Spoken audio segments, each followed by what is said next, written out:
All right. Yeah. So, hello and welcome to the Broughton Adventures YouTube channel.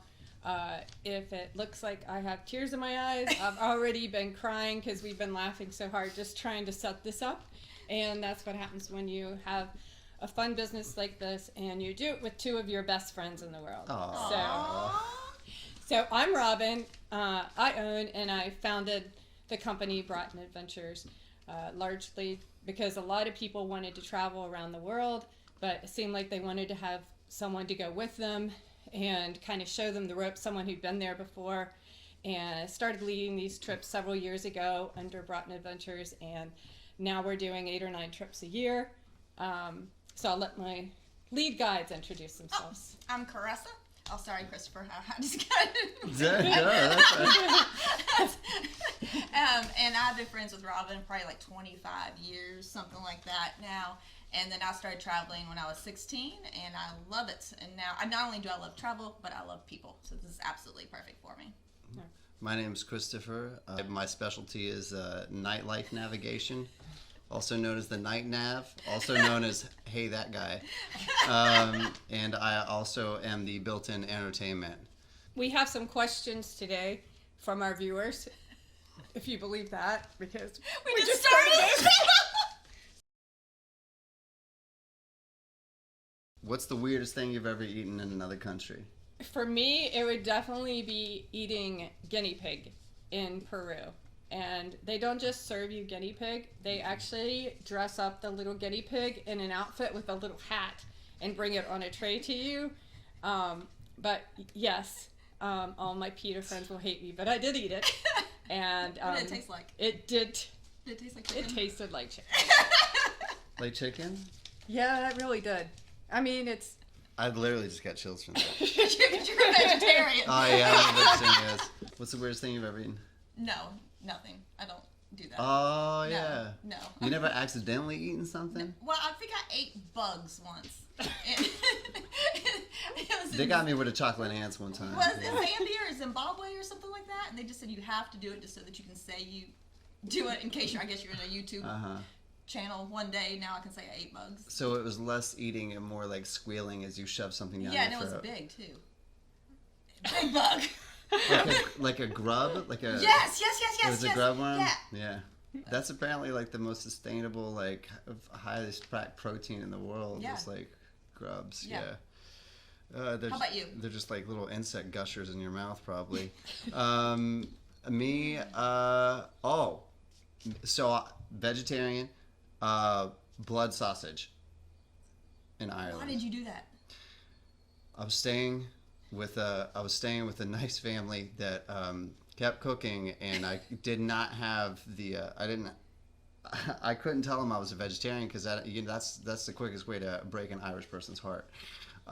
So she just kept me eating beef stew and blood sausage. But the meat in Ireland is like the highest quality in the. Well, I mean, because we some go of the highest to quality in the Ireland and world. Scotland, and I just came back. Well, we both did. Yeah. Just like a month ago, and I was astonished by the quality of beef because they said it's all grass fed and there's no. A lot of GMOs regulations. Yeah. Oh my goodness. Having said all this, we do promise that there's normal good food on most of the tours, but you do get a chance to try some exotic things, which is part of the fun. Yeah, just saying you did, like the grub worm. Yeah. Have you or your travelers ever found romance in another country? Wow, getting right into it. Maybe we should have waited. Robin, have you? I may have found a little bit of romance in a couple of countries. I would say Christopher probably has the best great deflection. Have you? Yeah, well, sometimes you just know when you found the one, and I know it often.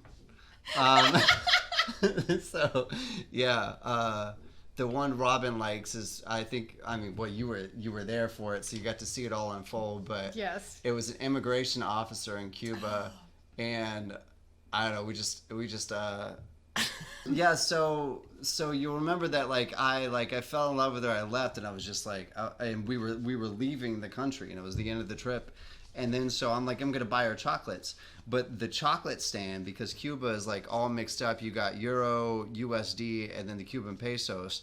So like the chocolate stand didn't accept US dollar or Cuban peso when literally every other thing in the airport did. And so I had to exchange dollar for pesos for euro to eventually get her a bar of chocolate that I then had to give to the other official that definitely didn't give it to her. Yeah. You remember that? He didn't She just like, Basically, she I gave wasted it to your her money. and she was like, oh yeah, okay. And she just put it in the drawer beside her, and I I'll was give it like, to her. what? Yeah. So, Well, it killed some time. at the anyways, airport. yeah. We'll be back in Cuba in April of Next April. Yeah. That's right. 2024. And then you guys so, just got back in April, and I Yeah. just got back in June. That's right. I That's right. got- We love Cuba. We Yeah, go to love Cuba as Cuba. many Yeah. times as we can. It's one of my favorite And places. there's a lot of places we go to are like these lands of romance, you know. I've still got a Maasai warrior that just created a Facebook account just to try to stay in contact with me. Aw. Yeah, Oli. He's still messaging. Oh, yeah, and I have a lady too. The truth comes out Yeah, here. and she's still messaging me, wants to know why I won't be with her. Aw. I know, I met her on a boat in a rainstorm. Oh my God. That's romantic. Beautiful. Romance. Do you all speak other languages? No. Well, that's no in a lot of languages. Yeah, I guess I do. You Yes, I do. She Yes. does know in a lot No. of languages. So, Christopher and I do speak several languages. He speaks more than I do, but we did the immersive Spanish language program.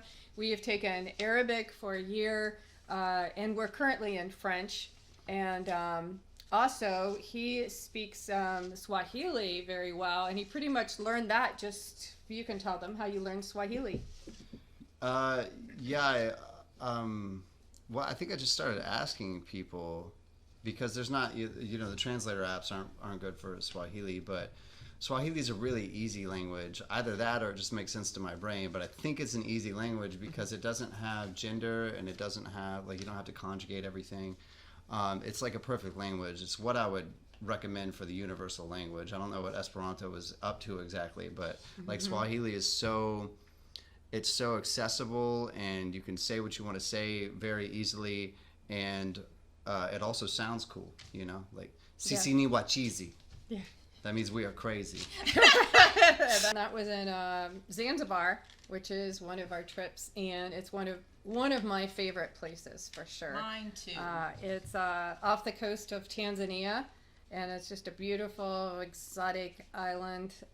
It's like the Caribbean of Africa. Well, it's like, yeah.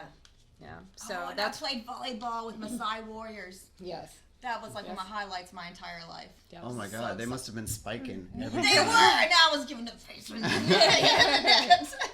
And there's a restaurant there that's in the middle of the water that you have to take a rowboat, and the Maasai will Yeah. row you out to the restaurant. it's That's one of amazing. my favorite things. So we go back to Zanzibar in July of 2024 if anyone wants to join us. Highly So, recommend. Yes, yes.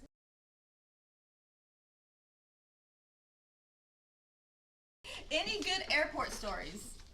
So many good airport stories. Yes, yes. Well, I would just say that Caressa and I have gotten people through airports in situations that no one else would have prevailed. We've run through airports with people, and we have planes getting ready to take off, and we've literally like grabbed people's stuff off security, like their hats and their shoes.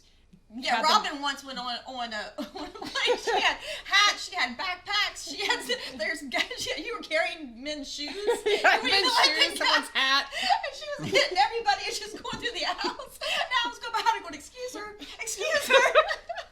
But we made it, and what I remember of that story is I ran up the stairs of the plane, and when I got up there and I saw Caressa, I must have had like 180 pounds of stuff on me. Like I could never do that. I don't know how I did it. But anyway, we had some good saves. Yeah, so. and even when we got through, I mean, they changed our flight time is what happened. Yeah. Yeah, and but when we got through security on that one, they took Robin to the side, and Robin was like, "Just leave me, Caressa. You got this. Just leave me." I'll She be was fine. sacrificing herself for the good of the whole people. We got it. I have seen or done the Just Leave Me so many times in airports, you know. Like you're literally like it's like a zombie movie. There's just a crowd of people and you're just all you see is an arm and a face and you're like, just go. Yeah, and another friend on that one, he got pulled aside. Now we were talking, he's like, no. And later he told me, he's like, I'm flirting. He said, that's how I'm getting through right now. Because I didn't want you flipping over. It's time to turn on the flirt switch. Do whatever you need to, but we will get you through the airport. We know all the secrets and tricks and all that, and Robin, I was saying you even became an announcer on an airplane. I did. Half the plane, I think, found me maybe a little charming and funny, but the other half absolutely hated me. So Caressa's group was behind us, and I don't know how that happened because she started out ahead of us, but they got a little bit lost. And so she's texting me and the plane, they are ready to close the door and take off, and I start every minute or so, I stand up and I say, wait, my group, they're coming. They're at gate E4 right now.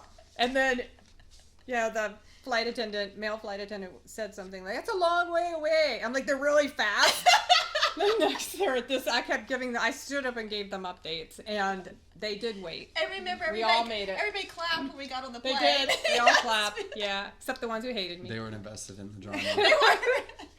All right. So, well, actually, my favorite airport story is I'm really good at foosball, like really good. I don't tell anybody that. I did know this. But when you travel the world, you know, where any place where soccer is big, they have foosball tables, which is most of the world.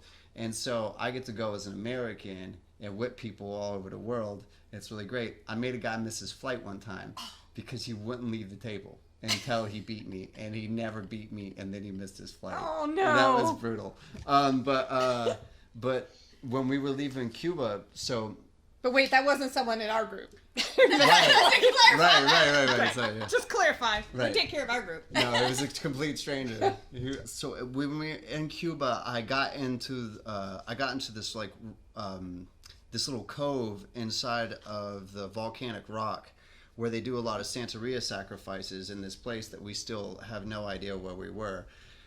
And I went in after this statue of Yamaya, which is the mother Santeria goddess, and it was massive. So like all the little pieces that you see for Santeria are like these lead pieces poured into lead mold, and they're like this big. But this Yamaya was like this big, and it was really heavy because again, it's made of lead.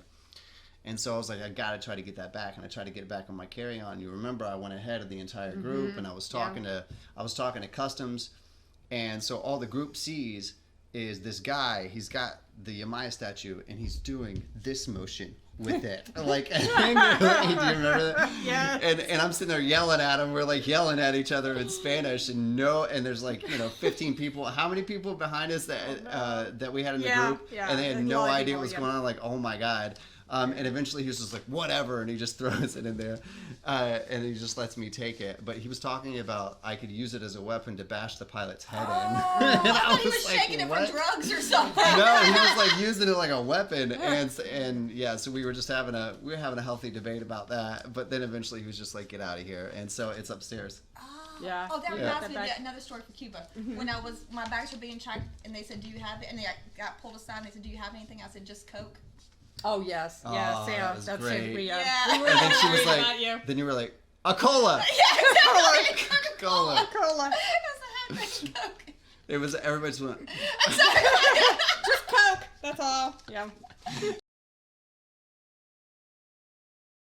Have you ever gotten a tattoo in another country? I think this That's is for me. you. Yes, a lot. Let's see some of them. Okay, so, well, here we go. This one is from Bali, Indonesia. And this is where just some guy on a bike came to my little Airbnb and did in a rainstorm. Choose Kindness is from Bondi Beach, Australia. I just got this one on our trip to Scotland. It's Nessie. And this was actually the picture that was in the windows of the Nessie boat. I got Che just recently in Cuba. And that's because my son's name is Che. And I got to take him to Cuba with me, which is really cool. Costa Rica and Ireland, and that was just recently. Oh, and this one's cute too. This one says it's in Greek, and it says, it's pronounced agape, I believe is what they said, which I means like that love, and it was the first tattoo shop in the entire Mediterranean. Yes. In Athens, and I got that on one of our trips too. Yeah. Yeah. That's wonderful. And we are going back to Greece next week, and we're going to Greece twice next year if anybody wants to join us. And I'm actually going to visit that tattoo shop myself and get something. So, and we do have the matching. Oh yeah. We have matching tattoos Yeah. now. So those are from Ireland. Just last So- month. Yes. Great trip. Right. Okay. This one's not for me. What countries have the best nightlife? Oh. We all look at Christopher. You know, Cuba is a constantly changing landscape, but like Cuba under Obama was, I mean, that was popping because they had just poured a lot of money into tourism and putting music on the streets and everything. It would just go all hours of the night. That was really great. I feel like they're going to get back to that. I had fun in Zanzibar too. You know, Zanzibar had some good parties. I like nightlife in That was- Zanzibar. Oh yeah, yeah. Christopher. Yeah, Oh, on the yeah. trip I went with Christopher, he found it. He is our nightlife navigator. So Yeah, you have to just comb the internet and people's like, you know, blog posts and everything, and you can find the kind of cool places to go and apps like Lonely Planet and stuff like that. But yeah, a lot of places you just make the party, right? As long as there's music and then you just start shaking it, you know, people will just join in. And you can Yeah. provide music, and I can shake it. Oh yeah, exactly, Robin exactly. I can. Yeah. Try. Yeah, I can try. Yes. I love Cuban I'm not the nightlife best though. dancer. I love like Havana nightlife. It's just it's so rich and everybody's just so kind It is. and happy and yeah. And then you know you've been to Dublin. Yeah, pretty much everywhere in Ireland has a good nightlife with the same like quality of people. You know. How was Dubai's nightlife? I was gonna say Dubai. People don't realize, but you stay in the Western bars, and alcohol is plentiful in the Western bars as well as karaoke. But we karaoke. And we karaoke'd, We and did. okay, so yeah, So you so just drink maybe tea and you know karaoke? you can sing and you can dance and I can rap. That's what we Yes, discovered in Dubai. Yeah. So yeah. Also, like in Dubai, you're gangster. Yeah, and there's a whole bunch of ladies. They're like, she's from America. We had a good time. There was some great. Actually, I don't know if we've been anywhere there hasn't been great nightlife bar that we haven't found it. So we will continue. We have some great upcoming trips. We have one to Morocco coming up in February, and we have Bali in June. Yes. So expecting some great nightlife there too. Moroccan So, nightlife is legendary. I've never been, but it's I mean it's just the stories that I hear. That's That what I happen there. hear. So. How do you facilitate persons with disabilities on your trips? We have. We do a very good job of providing any kind of assistance that's needed. We have a lot of elderly people who travel with us, and we've become quite adept at making our tours accessible for them. We've had people with other types of disabilities with prosthetics and so forth, and we usually set up things ahead of time for those people for just special things that they might need on the tours, and all kinds of little questions like, are they going to be in water or not be in water? Are they going to be able to get on and off the boat and so forth? We did take a person who's blind on the last Cuba trip that Christopher and I did, and we learned that I am not the person to be trusted with the blind person, but Christopher is wonderful. I may have forgotten him outside the hotel just once for And just for a few minutes. second, yeah. But you know that's because so he's a good friend of mine, and so I was looking out for him the whole time, so nobody was in the habit of looking out for him. But you know, he can also fend for himself, so he would have been all right. You know, the world is becoming more and more handicap accessible, and even if they're not handicap accessible, like everywhere in the world, especially countries poorer than America, are extremely compassionate and very, very helpful. In the airports, always, you know, you can fast track if you have disabilities in the airport, everything, and make it easy. So I think it's getting easier and easier for people with disabilities to travel, honestly. Yeah. And we've become, I think, quite good at helping people in those situations. So when people say, "Oh, I think I'm like too old to travel or I can't," or have trouble walking or something like that, we figure it out. Walk. Yeah.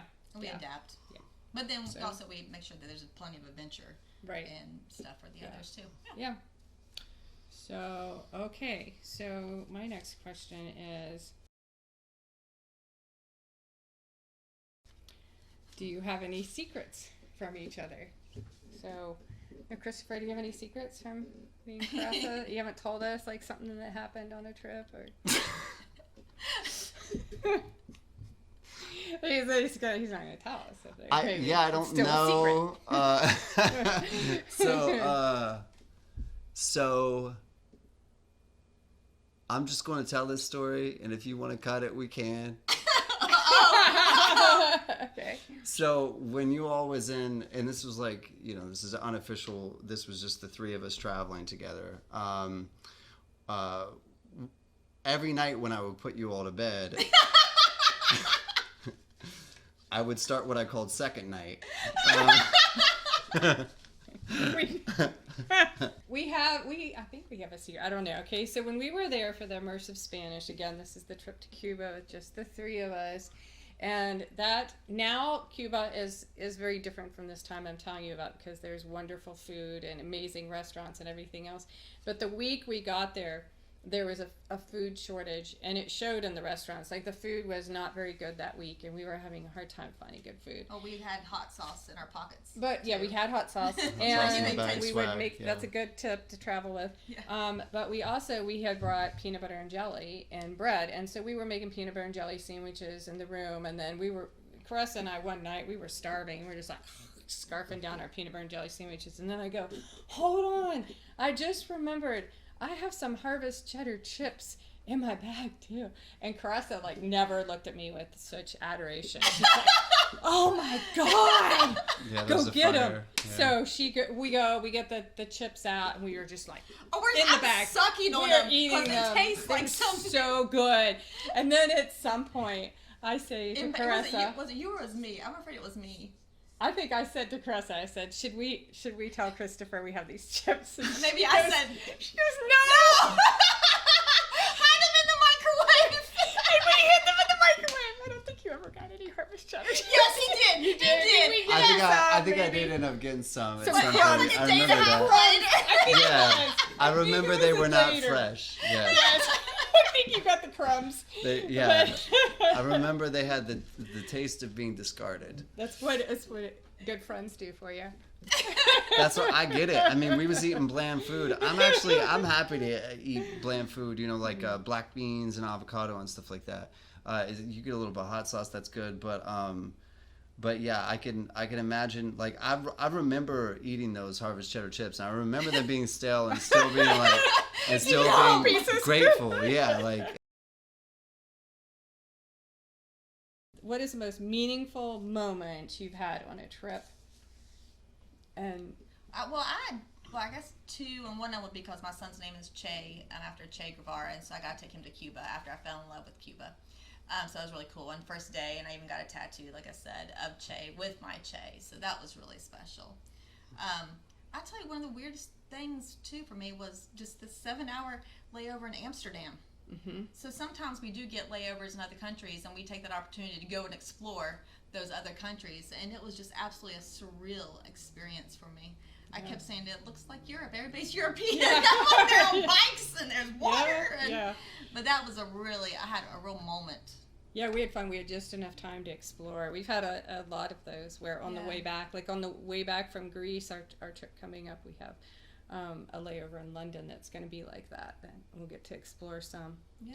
So I think I have to also. One of mine is also with my son, and he went on the Kilimanjaro trip that we did, and that's another one that we do. We'll do that in July of 2024 if anyone wants to climb Mount Kilimanjaro. It's very doable. We can help you. We help provide training tips and just everything you need to do it.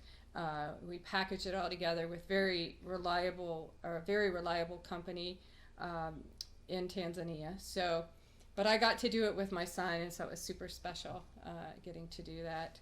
And probably my other very meaningful moments actually would be that I wanted to point out that when we do the Cuba trips, and we do 2 or 3 a year, these are under support for Cuban people.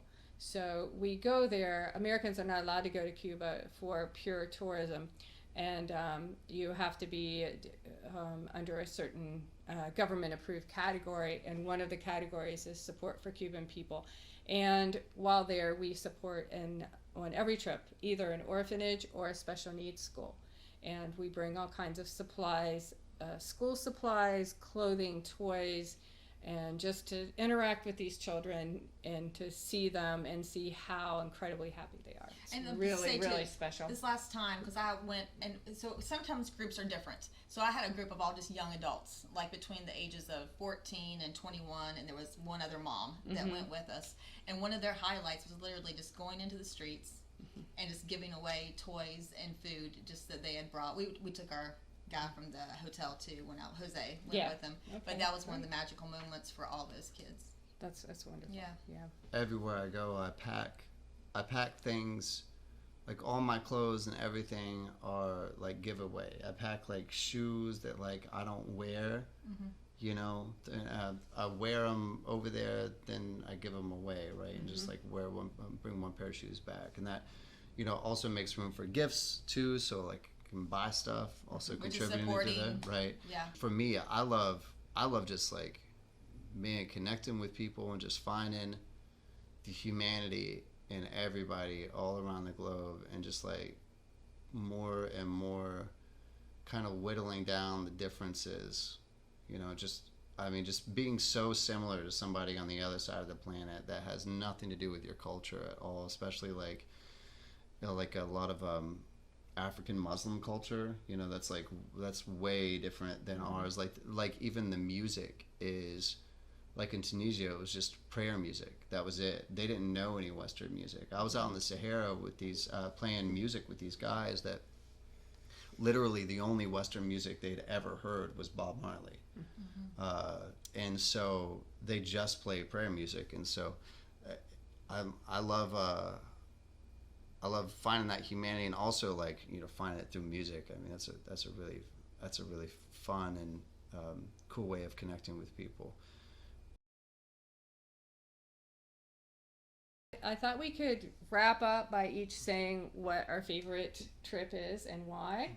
Because I think with all of us, we've never had a trip that we didn't like. I mean, never. My favorite, I tell everyone, is to go to Dubai. And I've been, I think, 12 or 13 times. Wow. And every time I'm there, I'm absolutely in love with the country. And there are a lot of reasons. I think usually it has to do with the people. So the people, I think, I've met the most amazing people there. But it's also, you have this incredible architecture, you have the beautiful beach, you have the deserts with the camels and so forth.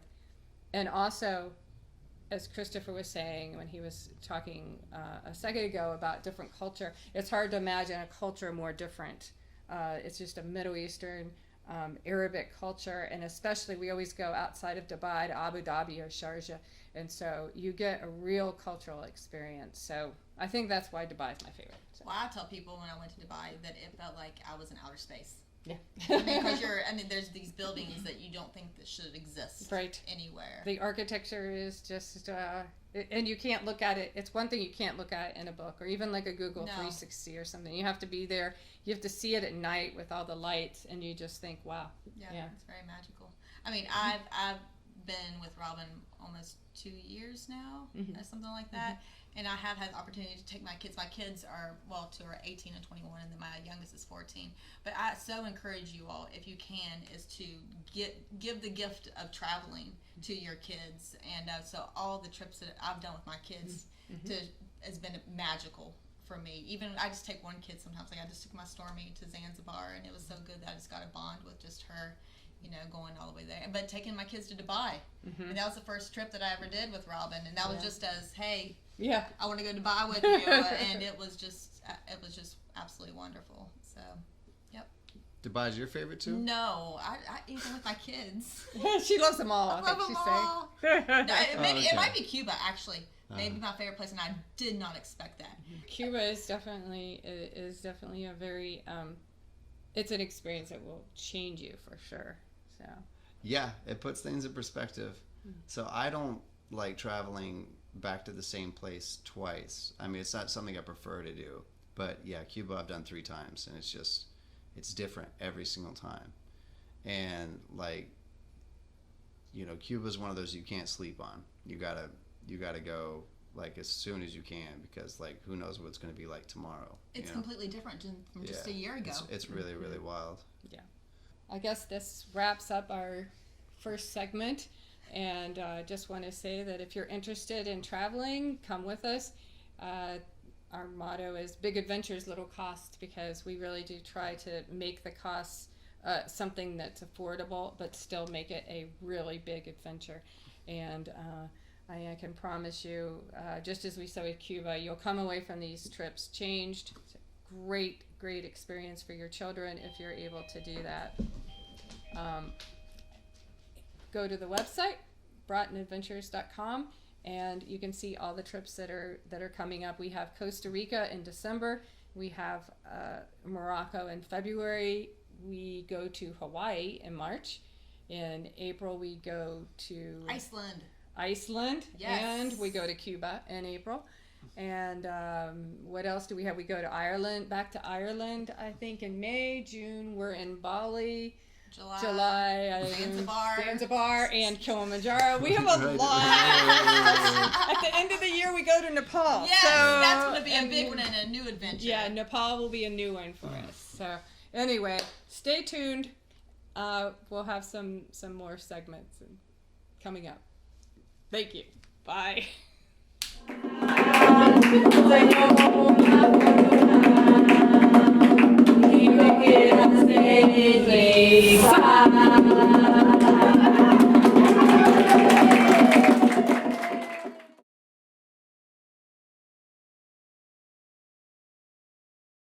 Where are my questions at? They were on the table? They were definitely on the table. You have 4? Right there? Are those yours? Nope. Those are mine. Oh, it is. Where- Where'd mine go? Wait, look. We dressed whites, blacks. But it'd be better if I put on like a ripped jean shirt, so then it would be. Do you have a ripped jeans shirt?